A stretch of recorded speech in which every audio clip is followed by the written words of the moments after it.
Hello, this is the second part to SaintSoldier1's questions. This question is far trickier than the previous one and takes a bit longer, so I've already done the work. I'm just going to kind of explain what's going on here. We look at the z-axis first, and it becomes clear that it must be, since this is symmetrical about this line, it must be a 0.08 meters. We then look at y, and we divide this into A, B, C, and D pieces that I have labeled.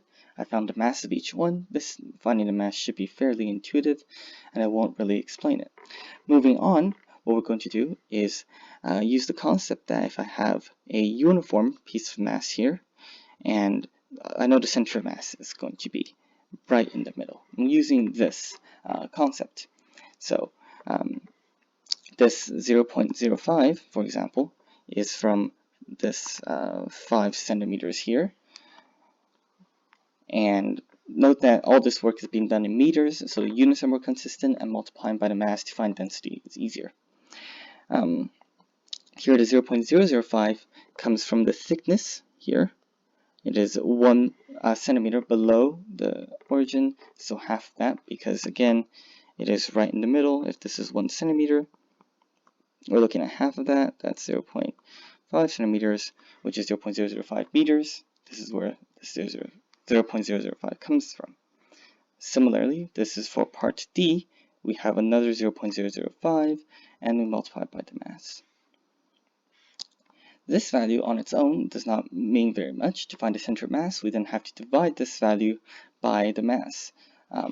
And this is the total mass of the bracket. We just added up all the individual parts, and we get negative 0.0195, which means that the center of mass is about 2 centimeters below the origin here, somewhere along this line for the y. And that's very reasonable. We then move on to the x-axis, and this is by far the trickiest. I used something here that I'll get to in just a little bit. For 0.0075, this comes from the thickness of the 15 millimeters. Again, we're using half of that. That's how we get 0.0075 times its mass, plus this bracket here refers to the rectangular prism B, which is, even though it's labeled as 60 millimeters, we have to subtract the width from A, and we're left with 45 millimeters. So, and of course we're dividing by 2 to find the midpoint, and that's where we get this one. And then we have this part, which is probably the trickiest part here. This is the center of mass of the semicircle. To derive the usage of this equation requires some double integrals and is probably too long for this video. If you are interested, please reply or comment or something, and I'll consider making a video on this.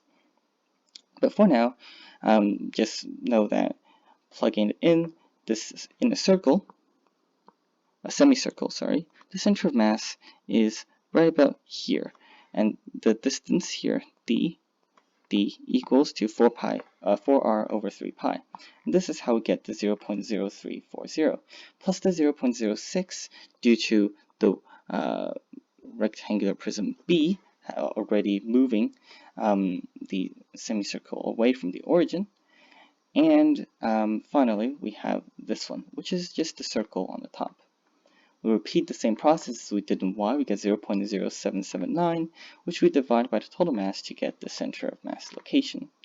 Simply putting all these numbers that we have obtained in the bracket and in a coordinate, and we have this coordinate, which is now the center of mass of the bracket. This is probably a very fast-paced video, but I hope that it was understandable. Thank you.